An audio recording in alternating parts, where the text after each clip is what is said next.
తెలంగాణలో రాజ్యసభ ఎన్నికల వేళ రాజకీయ సమీకరణాలు వేగంగా మారుతున్నాయి. నామినేషన్ల దాఖలకు రేపే చివరి తేదీ కావడంతో ప్రధాన ప్రతిపక్షం బీఆర్ఎస్ అడుగులు ఎటువైపు అన్నది ఉత్కంఠ రేపుతోంది.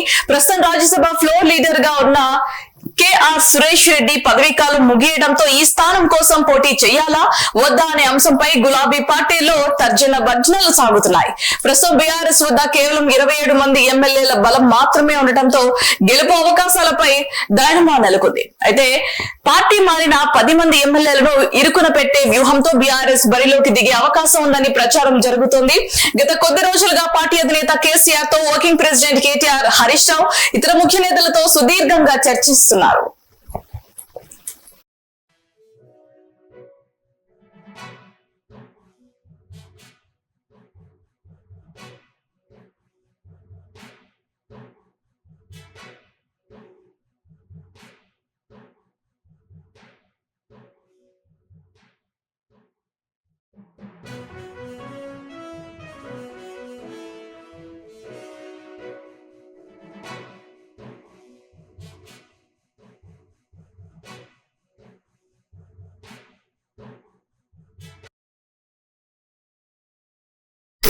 బ్రేకింగ్ న్యూస్ చూస్తున్నాం. తెలంగాణలో రాజ్యసభ ఎన్నికల వేళ రాజకీయ సమీకరణాలు వేగంగా మారుతున్నాయి. నామినేషన్ల దాఖలు రేపే చివరి తేదీ కావడంతో ప్రధాన ప్రతిపక్షం బీఆర్ఎస్ అడుగులు ఎటువైపు అన్నది ఉత్కంఠ రేపుతోంది. ఇదే అంశానికి సంబంధించి మా ఇన్పుట్ ఎడిటర్ రాములు మరింత సమాచారం అందిస్తారు. Ramulu, good morning Bharati. రేపు దేశవ్యాప్తంగా జరుగుతున్న రాజ్యసభ స్థానాలకు నామినేషన్లకు చివరి తేదీ కావడంతో తెలంగాణలో నామినేషన్ల పర్వంపై ప్రధాన పార్టీలు దృష్టి పెట్టాయి.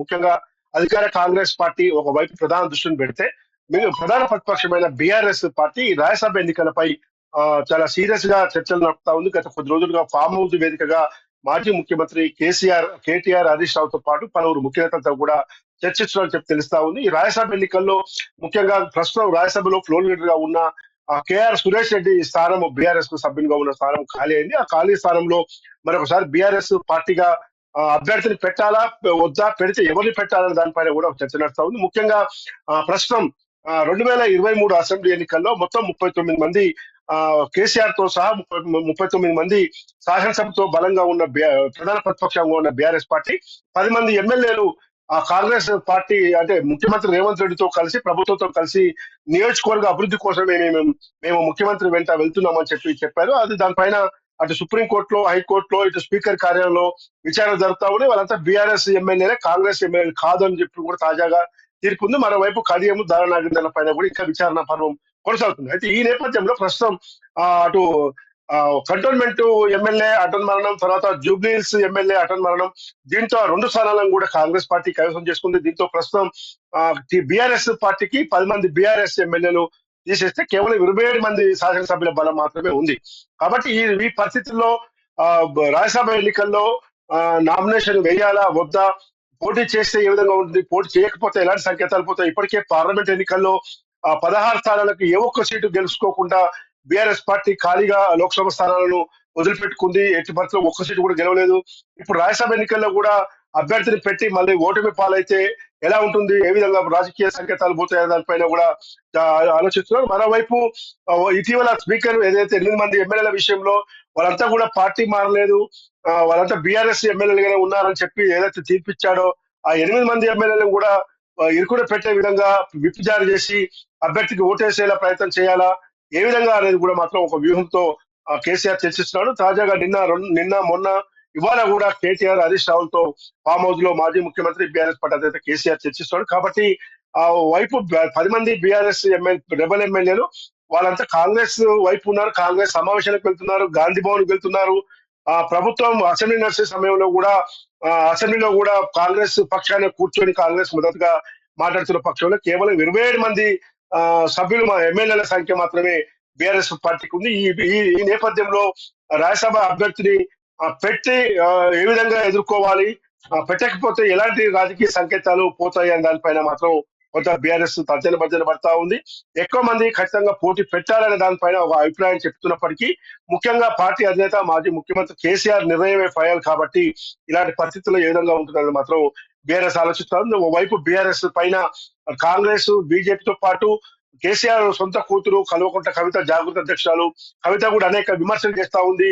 మొన్న జరిగిన మున్సిపల్ ఎన్నికల్లో కానీ గ్రామ పంచాయతీ ఎన్నికల్లో కూడా బీఆర్ఎస్ బీజేపీకి దాసోహంగా పనిచేసింది. కాబట్టి మున్సిపల్ ఎన్నికల ఫలితాలు ఆ విధంగా ఉన్నాయి. ఎక్కడ కూడా హరీష్ రావు కేటీఆర్లు కనీసం ప్రచారానికి వెళ్లకుండా బీజేపీకి అప్పచెప్పే పనిలో ఉన్నారు అని చెప్పి ఆమె బహిరంగ విమర్శలు చేసింది. ఇప్పుడు ప్రస్తుత పరిస్థితుల్లో అభ్యర్థిని పెట్టకుంటే 27 మందిలో కూడా 27 మంది సభ్యులను కూడా ఎలా కాపాడుకుంటామనే దానిపైన కూడా బీఆర్ఎస్ పడతా ఉంది. కాబట్టి పార్టీలో ఎక్కువ మంది ఎమ్మెల్యేలు కూడా ఖచ్చితంగా బీఆర్ఎస్ పార్టీ తరఫున అభ్యర్థిని పెట్టాలి. ఎందుకంటే ఆ పార్టీ మారిన ఎమ్మెల్యేలకు విప్పు జారీ చేస్తే ఇప్పటికే స్పీకర్ కార్యాలయం నుంచి వాళ్ళు బీఆర్ఎస్ ఎమ్మెల్యేలు అని చెప్పారు. కాబట్టి ఖచ్చితంగా వాళ్ళ తన నైతికతను కాపాడుకుంటారా, విజ్ఞతను నిలబెట్టుకుంటారా అనేది మాత్రం ఒక ప్రశ్నార్థకంగా చూడాలని చెప్పి బీఆర్ఎస్ పార్టీ ఆలోచిస్తుంది. రేపు మధ్యాహ్నం 3 గంటల వరకు ఈ నామినేషన్ల దాఖలకు సమయం ఉంది. కాబట్టి ఇవాళ కానీ లేకపోతే రేపు ఉదయం కానీ ఎలాంటి నిర్ణయం ప్రకటిస్తుందని మాత్రం మనం చూడాలి. భారతి, ఎన్నికల వ్యూహంపై కేసీఆర్ ఎవరెవరితో సుదీర్ఘంగా చర్చిస్తున్నారు అంటారు? అంటే ముఖ్యంగా farm house Erravelli farm house లో ఉన్న పార్టీ అధినేత కేసీఆర్ ఇప్పటి వరకు ప్రస్తుతం మాత్రం కేటీఆర్ తో హరీష్ రావుతో మాత్రమే చర్చిస్తున్నారని చెప్పి తెలుస్తా ఉంది. మిగతా ముఖ్యులతో కొంతమందితో ఫోన్ లో సంప్రదింపులు జరుపుతున్నారని తెలుస్తా ఉంది. కాబట్టి బీఆర్ఎస్ పార్టీ ఒక ప్రధాన ప్రతిపక్షంగా ఇప్పుడు రాష్ట్రంలో అనేక ప్రజా సమస్యల పైన పోరాడుతున్న తరుణంలో రాజ్యసభ ఎన్నికల ప్రక్రియ అనేది కొంత పెద్ద సవాల్గా మారిందని చెప్పి అనుకోవాలి. ఎందుకంటే మొత్తం 119 శాసనసభ్యుల్లో కాంగ్రెస్ పార్టీకి 66, సిపిఐ 1, ఎంఐఎం 7, ఈ విధంగా వాళ్ళ బలం 74కు చేరింది. బీఆర్ఎస్ పార్టీకి 10 మంది బీఆర్ఎస్ ఎమ్మెల్యేలు పోను 27 మంది సభ్యులు మాత్రమే ఉన్నారు. వైపు బీజేపీకి 2 మంది సభ్యులు ఉన్నారు. కానీ బీజేపీ ఎక్కడికి కూడా సపోర్ట్ చేసే పరిస్థితి ఉండదు. ఎందుకంటే బీఆర్ఎస్ తో కలిస్తే బీజేపీతో కొల్యూట్ అయింది బీఆర్ఎస్ అని చెప్పి వస్తుంది. అటు కాంగ్రెస్ సభ్యులకు కూడా ఎవరికి వాళ్ళు సపోర్ట్ చేయరు. కాబట్టి కేవలం బీఆర్ఎస్ సభ్యులు తోనే రాజ్యసభ ఎన్నికల్లో గెలవాలని కూడా మాత్రం సాధ్యమయ్యే పని కాదు. ఈ దిశగా కూడా బీఆర్ఎస్ పార్టీ ఆలోచిస్తుంది. Bharati, thanks for the update.